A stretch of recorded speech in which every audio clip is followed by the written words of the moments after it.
East Grand Rapids Public Schools plans to charge tuition for some out-of-district students next year, and we're finding out that it is completely legal. New at 6, 24-Hour News 8's Danny Carlson's been digging into this story. East, the first district in our area to propose a program like this one. And Danny, it sounds like a way to get around schools of choice.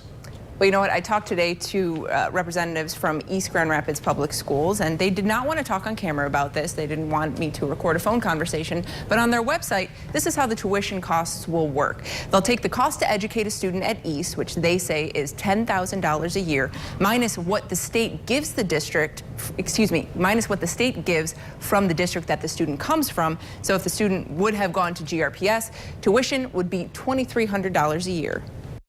It sounds like a contradiction in terms. Tuition at a public school. But that's exactly the plan for the new tuition enrollment program at East Grand Rapids Public Schools. You wonder a little bit about the competition and pitting one district against the other district, which I think some superintendents may perceive that as an issue. It's not schools of choice. East Grand Rapids hasn't had any high school spots open for that program in 5 years. This would be separate. Incoming freshmen would have to apply for and meet specific requirements to be considered for one of about 20 spots. Requirements like having at least a 3.0 GPA. And even though students applying do have to be, quote, interested in pursuing East Grand Rapids International Baccalaureate program, if a student decides they don't want to do the IB program in their junior year, they don't have to, and they can stay in East through graduation as long as they pay that tuition.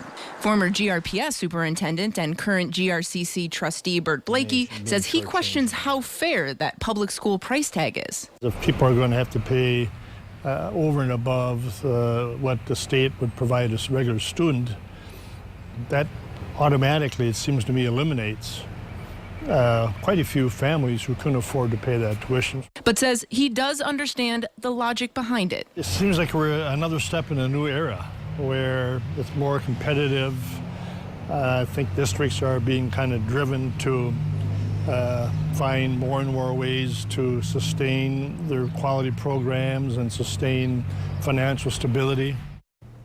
Now, I was able to find one other school on the other side of the state that does have a similar program. We know there will be an open house about East Grand Rapids' proposed program on Monday at the Performing Arts Center. We will have details about that on our website, woodtv.com.